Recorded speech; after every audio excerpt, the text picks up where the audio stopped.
Sa detalye ng mga balita, patuloy ang pagkilos ng pamahalaan para tuldukan ang problema sa lumalalang pagbaha sa Metro Manila matapos ang sunod-sunod na pagtama ng bagyo sa bansa. At isa sa mga hakbang ang paglulunsad ng programang Oplan Kontrabaha na pinangunahan mismo ni Pangulong Ferdinand R. Marcos Jr. Ang detalye sa report ni Kenneth Pasyente. Hindi na bago kay Bonifacio ang bahain tuwing may masamang panahon. Kwento niya, hanggang baywang ang inaabot ng tubig. Kaya madalas, sa ikalawang palapag na sila nananatili. Kung malala naman ang baha, sa evacuation center na ang diretso. Mahirap, hindi ka makakilos ng normal na kahit na may kailangan kang bilhin sa tindahan. Mag-ano ko na lang na humumpa kung kahit pa paano yung tubig. Pero pagka ganyan talaga, intense na yung ulan, wala kang ano, kundi lumusong na lang din. Isuungin na lang yung gaano kalalim yung baha. Isa lang si Bonifacio sa libu-libong mga residente sa Metro Manila na madalas makaranas ng pagbaha. Isang problemang tutugunan na ng pamahalaan. Mismong si Pangulong Ferdinand R. Marcos Jr. ang nanguna sa paglulunsad ng malawakang inisyatiba laban sa pagbaha sa Metro Manila at mga karatig lugar. Pinangunahan ng Pangulo ang paglulunsad ng Oplan Kontrabaha sa Balihatar Creek, Barangay San Dionisio, Parañaque City. Sabay-sabay itong inilunsad sa Kaingin Creek sa May Kawayan City sa Bulacan, Sunog Apok Pumping Station sa Tondo, Maynila, San Juan River sa Quezon City at Las Piñas River. Ang Oplan Kontrabaha ay isang interagency at whole-of-government initiative kung saan magkakaisa ang mga ahensya ng pamahalaan, mga LGU at pribadong sektor sa paglilinis ng mga ilog, creeks at drainage systems. Pati na rin ang pagsasaayos ng mga pumping station upang maiwasan ang matinding pagbaha.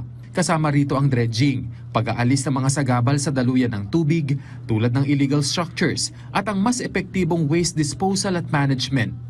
Dahil napag-aralan namin ng mabuti at malaking bahagi sa flooding ay ang siltation, masyado na mababaw yung ating mga spillway. Pangalawa ay ang basura na nagkukumpol-kumpol para hindi na nga makadaan.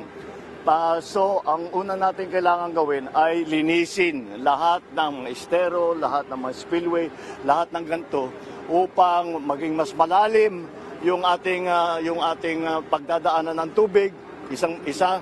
Pangalawa, para maayos natin at maging mas maganda ang pagtakbo ng tubig para hindi nga maiwan ang lupa na nanggagaling sa taas, yung nagsisiltation.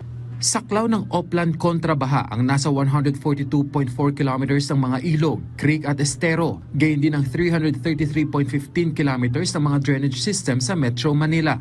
Punto ng Pangulo, aarangkada ang malawakang cleaning at clearing operation sa loob ng 9 na buwan na mahigpit anyang ipatutupad para tuloy-tuloy ang mga positibong epekto nito.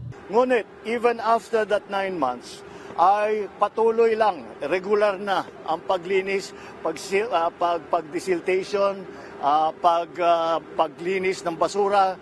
Lahat ito ay patuloy natin gagawin. Hindi natin pwedeng tigilan dahil alam naman natin umiipon pa. Ang estimate ng ating mga scientifico ay sabi nila mababawasan ng up to 60% ang pagbaha kung ito ay maging maayos na. Kaugnay nito, ipinunto ng Pangulo ang paggamit ng mga matagal nang natenggang kagamitan ng pamahalaan upang makatulong sa malawakang operasyon. 7 years ago, nakatenga lang doon sa warehouse nila ng DPWH at never nagamit. Dahil kailangan daw itago for the big one. Pero ito na yata yung big one when it comes to flooding. Ano pang inaantay natin? Kaya ilabas na natin lahat, gagamitin natin lahat yan. Plus, merong augmentation from, again, the private sector at marami naman silang equipment. And of course, with the approval and the cooperation of our LGUs. Binigyang diin pa niya ang pagtatama sa mga mali o hindi gumaganang pumping station na dapat sanay nagpapaluwag ng daloy ng tubig, ngunit sa halip, siya pang nakapagpapabara sa mga ilog at estero. Marami sa mga pumping station natin, mula nang itinayo ay hindi pa gumana kahit minsan. Hindi nag-operate kahit minsan. Bakit? Dahil yung pumping station mismo, sa paglagay nila, yun pa ang nakaharang sa tubig. At yung imbis na magbigay ng solusyon, ito pa ang naging problema, yung mga pumping station na linagay. Palalawakin din ito sa iba pang lugar na madalas bahain tulad ng Cebu, Bacolod, Rojas City, Bulacan, Pampanga, Cavite, Laguna, Pangasinan, Cotabato, Davao at Cagayan de Oro. Kabilang na rin ang programa sa Maintenance and Other Operating Expenses o MOOE ng DPWH upang matiyak na magtutuloy-tuloy ang operasyon nito. I'm very optimistic that once we get the majority of this done, maramdaman na kaagad natin na pagdating ulit ng tag-ulan next year, malaki na yung mababawasan sa flooding. Kasi usually yung lahat ng dumi na masasala na. Kasi between Parañaque at saka yung dito sa Las Piñas, bali lang naman ang ganyang kalaki lang yung haharangan. Pero kung ma-dredging nga tapos magkaroon ng tawag nito yung station na water pump station, laking bagay yun. Kinilala naman ng Pangulo ang kahandaan ng mga pribadong sektor na makipagtulungan sa programang ito. Kenneth Pasyente, para sa Pambansang TV, sa Bagong Pilipinas.